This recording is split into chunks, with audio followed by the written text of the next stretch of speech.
Tim Hukum Polda Jawa Barat meminta hakim menolak semua dalil permohonan pra-peradilan yang dilayangkan Peggy Setiawan. Polda menyatakan seluruh proses penetapan tersangka terhadap Peggy sudah sesuai prosedur.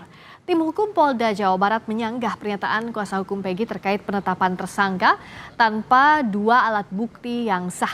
Tim Hukum Polda menyatakan memiliki 3 alat bukti yaitu keterangan saksi, keterangan ahli, dan sejumlah surat. Tim Hukum Polda menyatakan penetapan Peggy sebagai tersangka berdasarkan hasil gelar perkara. Selain itu, polisi juga memiliki surat perintah dalam penyitaan barang bukti. Karena itu, Tim Hukum Polda Jawa Barat meminta hakim menolak gugatan pra-peradilan yang diajukan tim kuasa hukum Peggy. Menolak permohonan pra-peradilan dari pemohon untuk seluruhnya. 2. Menyatakan bahwa penetapan pemohon sebagai tersangka adalah sah menurut hukum.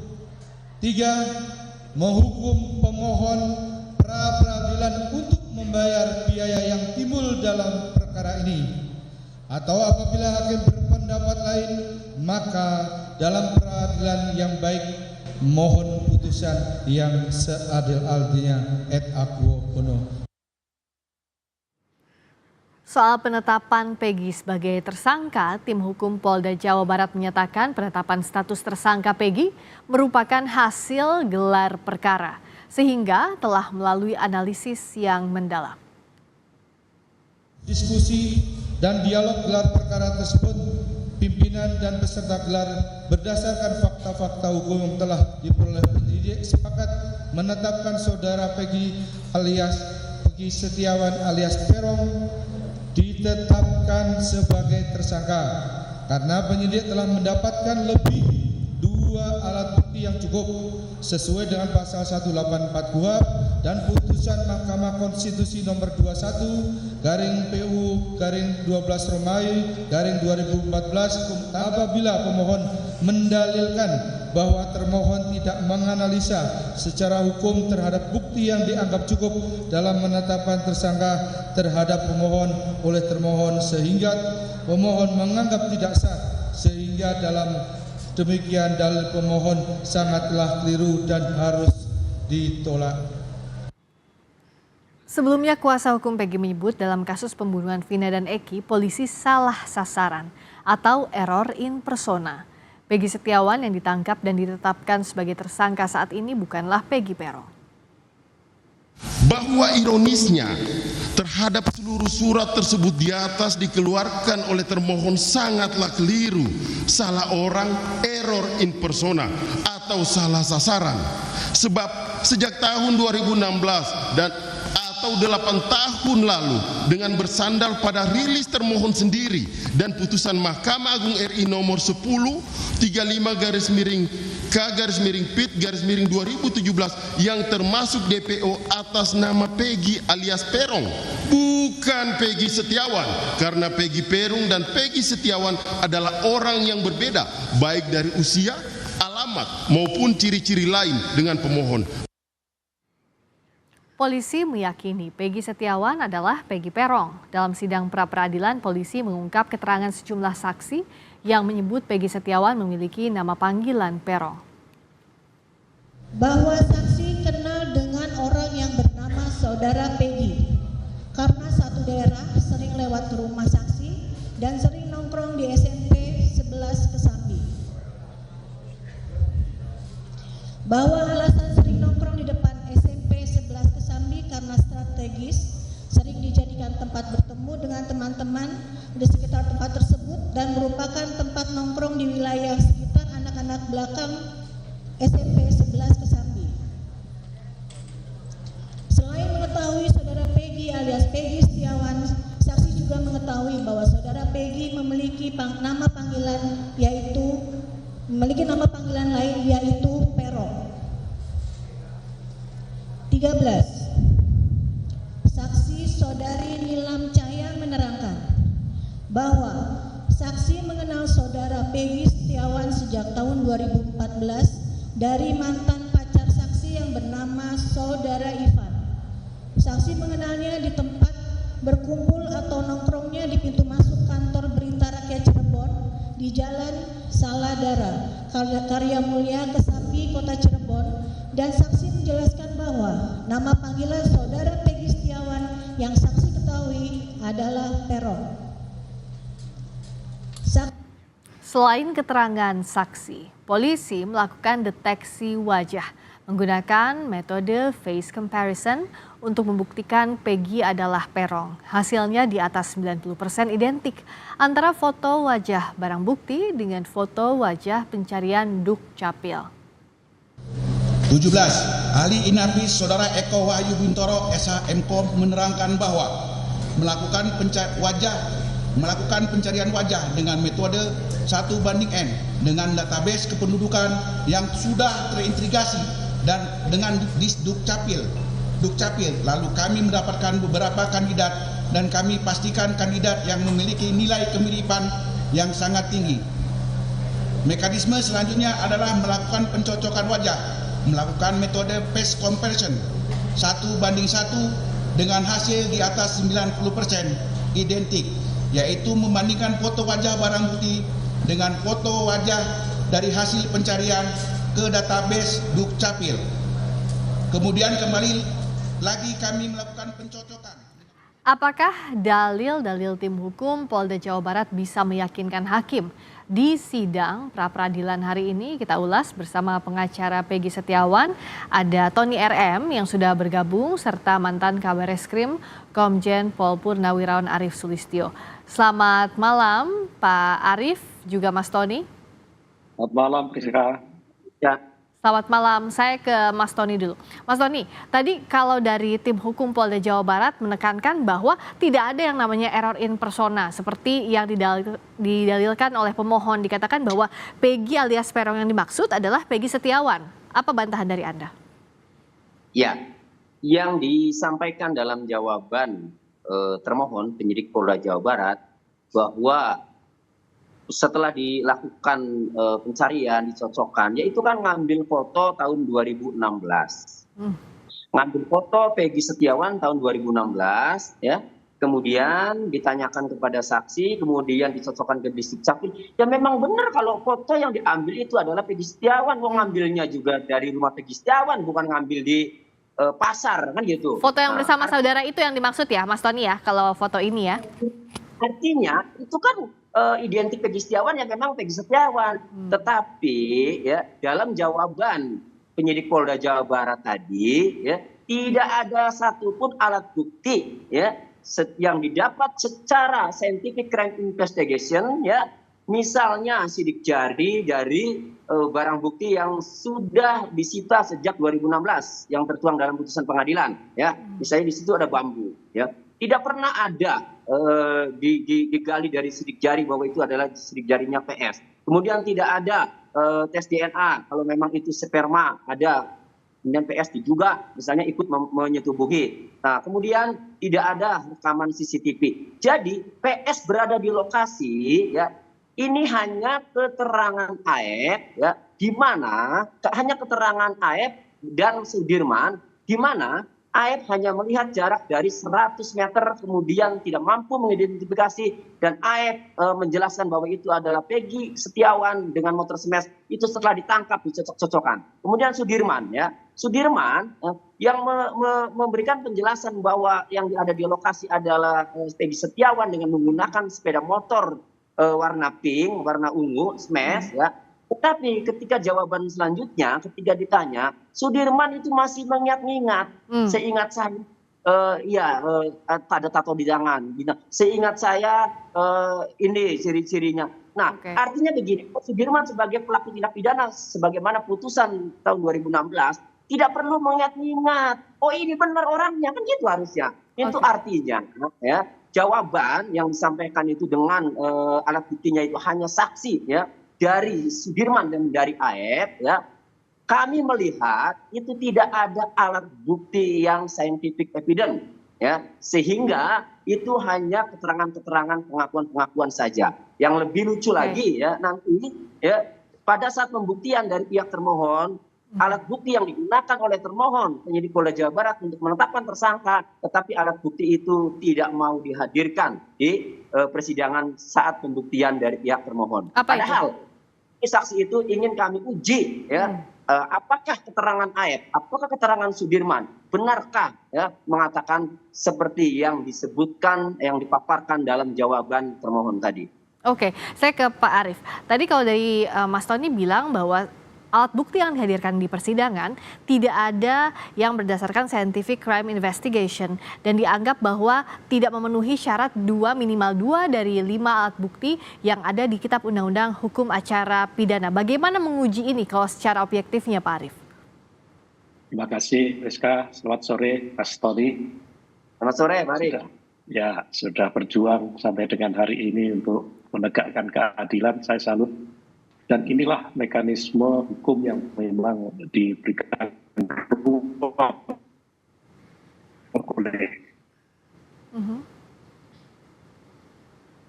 Undang-Undang Hukum Acara Pidana melakukan itu yang digugat adalah sah tidaknya penangkapan. Sah tidaknya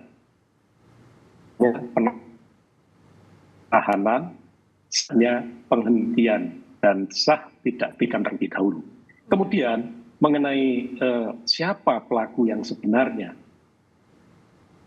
nah ini pasti dari penyidik juga akan memberikan argumentasi-argumentasi, karena kalau error in persona mungkin bukan di sini untuk pembuktian siapa pelakunya. Nanti kalau sudah masuk ke dalam materi perkara, berarti di persidangan. Pembuktiannya apakah Peggy yang sekarang ini mengajukan pra peradilan betul melakukan perbuatan yang bukan atau tidak, katanya di dalam sidang pengadilan nanti. Jadi inilah perjuangan yang harus diperjuangkan oleh penasihat hukum. Ya, Pak Arief, tadi agak sedikit terputus dalam komunikasinya, tapi saya ingin menekankan soal tadi alat bukti ini kan yang dibuktikan di sini adalah sah atau tidaknya penetapan tersangka ya, bukan masuk kepada pokok perkara. Nah, untuk membuktikan sah atau tidaknya penetapan tersangka terhadap Peggy Setiawan, batu uji apa saja yang bisa nantinya digali oleh hakim dalam persidangan ini? Nah, itu nanti menjadi kewenangan hakim ya, alat bukti di pasal 184 itu ada keterangan saksi, keterangan ahli, petunjuk, kemudian keterangan terdakwa. Ini nanti yang akan diuji di sidang pengadilan. Tetapi di dalam pra peradilan ini adalah sah tidaknya penangkapan, sah tidaknya penahanan, kemudian sah tidaknya penghentian penyidikan. Ini kan penyidikan masih berjalan ya. Tapi yang menjadi fokus dari penasihat hukum adalah sah atau tidak penangkapan yang dilakukan oleh penyidik terhadap Peggy ini. Kemudian sah atau tidak penahanannya. Ini yang harus diperjuangkan dulu. Ya, silakan. Saya ke Pak Tony. Pak Tony, Mas Tony, kalau sah tidaknya penangkapan tadi dibantah oleh penyidik Polda Jawa Barat bahwa sudah ada surat perintahnya, baik itu penyitaan maupun penangkapan. Nah, bagaimana Anda melihatnya dan membuktikan sebaliknya? Karena kalau dari pihak Anda beberapa waktu lalu juga menyatakan bahwa ini Peggy ditetapkan sebagai tersangka dulu, baru diperiksa. Nah, silakan. Ya, pertama saya bahas mengenai sah tidaknya penangkapan. Dalam pasal 17 KUHP ya, bahwa penangkapan ya terhadap orang yang diduga melakukan tindak pidana itu harus ada bukti permulaan dan minimalnya 2 alat bukti, dan status orang tersebut memang patut diduga ya sebagai pelaku tindak pidana. Nah, untuk mengkonfirmasi adanya 2 alat bukti itu ya, maka calon tersangka atau orang yang diduga melakukan tindak pidana itu harus diperiksa dulu sebagai saksi. Itu. Nah, Peggy Setiawan ini tidak pernah diperiksa sebagai saksi. ditangkap langsung diperiksa sebagai tersangka pada tanggal 21 Mei, ya, ditangkap kemudian ditetapkan tersangka, ya, pada tanggal 21 Mei, ya. Nah, kemudian sah tidaknya penetapan tersangka, ya. Di dalam putusan Mahkamah Konstitusi nomor 21 tahun 2014 bahwa penetapan tersangka terhadap seseorang yang diduga melakukan tindak pidana selain memiliki 2 alat bukti yang termuat dalam pasal 18 KUHP, juga harus dilakukan pemeriksaan pada orang tersebut dalam tahap penyidikan sebagai saksi. Ini yang fatal. Jadi jawaban yang disampaikan oleh penyidik Polda Jawa Barat tadi, ya, penyidik tidak mampu dalam dalilnya tidak mampu membuktikan, ya, tidak mampu menyampaikan, ya, bahwa penyidik telah melakukan pemeriksaan Peggy Setiawan sebagai saksi. Nah, ini penting karena Pak Budi Gunawan dulu, kalau kita masih ingat, kenapa Pak Budi Gunawan gugatan pra peradilannya dikabulkan?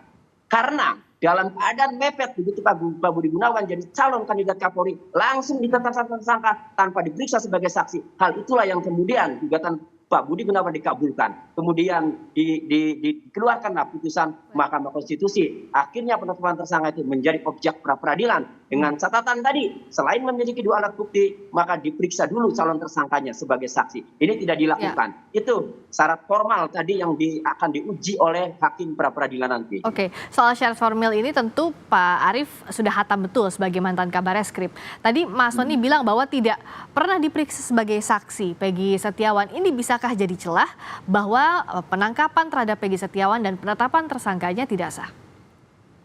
Jadi penangkapan itu syaratnya adalah bukti permulaan yang cukup. Ketika penahanan, bukti yang cukup. Apa itu bukti permulaan yang cukup? Laporan polisi atau laporan kejadian ditambah dengan 1 saksi. Itu cukup untuk melakukan penangkapan. Setelah dilakukan penangkapan, maka dilakukan pemeriksaan. Tentu penyidik tidak gegabah di dalam melakukan penangkapan. Dia pasti sudah memiliki alat bukti yang lain. Nah, untuk menetapkan seseorang menjadi tersangka, ini harus dilakukan proses gelar perkara. Ketika akan melakukan penahanan, harus dilakukan proses gelar perkara untuk menguji kecukupan alat buktinya. Nah, inilah yang menjadi debatable. Dari pihak pengacara minta penyidik untuk menghadirkan alat buktinya. Penyidik menjawab bahwa ini sudah masuk pada materi perkara. Nah, ini yang nanti akan menjadi pertimbangan Pak Hakim yang memimpin sidang peradilan. Apakah dalil-dalil dari pengacara, kemudian dalil-dalil yang disampaikan oleh pihak penyidik, ini akan dipertimbangkan semuanya dan itu putusannya ada kepada Pak Hakim. Jadi yang menilai semua nanti Pak Hakim. Nah, soal ini bagaimana menguji di persidangan, Mas Tony tadi setelah sidang pra peradilan, pihak Anda menyebut bahwa ada saksi dan juga ahli yang akan dihadirkan di sidang pra peradilan. Nah, bagaimana mendudukan posisi masing-masing saksi dan ahli ini untuk menguatkan dalil permohonan yang Anda sampaikan, Mas Tony? Ya, dalil permohonan kami bahwa yang ditangkap itu adalah bukan Peggy alias Peron, melainkan Peggy Setiawan, dan pada saat kejadian berada di Bandung, maka kami dukung dengan alat bukti dari saksi-saksi yang akan kami hadirkan. 5 saksi yang akan kami hadirkan, itu yang mengetahui pada saat kejadian, itu Peggy Setiawan berada di Bandung. Itu. Nah, kemudian ada ahli nanti yang akan memaparkan sesuai dengan keahliannya, bagaimana seharusnya penetapan tersangka, bagaimana seharusnya penangkapan, bagaimana seharusnya penyitaan, bagaimana seharusnya DPO, penetapan DPO, kan gitu. Karena jangan lupa penyidik Polda Jawa Barat dalam melakukan penangkapan Peggy Setiawan dan kemudian menetapkan tersangka itu dibaca putusan pengadilan, dalam dakwaannya juga sampai dibacakan sampai panjang. Artinya penangkapan Peggy Setiawan, penetapan tersangka Peggy Setiawan berawal dari putusan pengadilan dan muncul DPO, sehingga apakah DPO yang dikeluarkan pada tanggal 15 September 2015 ya, apakah sah atau tidak? Nah, jadi itu nanti akan akan dilihat oleh ahli, akan memaparkan penetapan DPO sah atau tidak. Kalau penetapan DPO-nya itu tidak sah, maka berarti orang ini bukan DPO. Meskipun ada putusan pengadilan, tidak serta-merta ya kemudian langsung ditangkap. Penyidik harus mengeluarkan surat keputusan atau surat ketetapan dulu, terutama ketetapan tersangka. Baru kemudian ditindaklanjuti dengan pemanggilan. Kalau tidak bisa dipanggil, tidak ada keberadaannya dipanggil 2 kali, baru ditetapkan DPO. Jadi tidak dilakukan. Penetapan tersangka tidak pernah dilakukan sejak 2016-2017 sejak putusan sampai dengan rame-rame setelah viral ada film Dina, tidak pernah. Penetapan tersangka dilakukan pada tanggal 21 Mei 2024. Ya, baik. Terakhir saya ke Pak Arief, singkat saja. Tadi kan Mas Tony sudah memaparkan ada saksi ahli yang besok akan dihadirkan, begitu pula dari pihak termohon penyidik Polda Jawa Barat. Nah, dalam sidang pra-peradilan menguji hal formil sah atau tidaknya penangkapan serta penetapan tersangka dengan dihadirkannya saksi dan ahli, ini bisa jadi bahan untuk hakim mempertimbangkan bahwa status tersangka Peggy ini sah atau tidak, begitu ya Pak Arief. Nah, tapi bagaimana mendudukannya secara objektif? Apa yang disampaikan para pemohon maupun termohon? Ya, masing-masing pihak pasti akan mempertahankan apa yang sudah dilakukan dan apa yang menjadi gugatannya. Mau mendatangkan saksi ahli, mau mendatangkan alat bukti, dan itulah upaya yang dilakukan oleh penasihat hukum dari pihak Peggy. Begitu juga dari Polda Jawa Barat. Semua nanti akan diperhitungkan atau dipertimbangkan oleh hakim. Sehingga kita tinggal menunggu aja apa keputusannya Pak Hakim. Yakinlah bahwa Pak Hakim akan memutuskan dengan adil. Ya. Dan seperti ada gium yang sudah kita kenal, daripada lebih baik untuk melepaskan 1000 orang bersalah daripada menahan 1 orang yang tidak bersalah, itu ya Pak Arief, ini yang akan diuji di sidang. Itu landasan moral itu. Ya, dan ini yang harus dipegang karena keadilan harus ditegakkan. Dan Mas Tony juga ditunggu besok saksi serta ahli yang dihadirkan di persidangan pra-peradilan Peggy Setiawan. Terima kasih atas waktunya Mas Tony RM, pengacara Peggy Setiawan. Terima kasih Komjen Pol Purnawirawan Arief Sulistianto, mantan Kabareskrim Polri. Terima kasih, selamat malam. Terima kasih.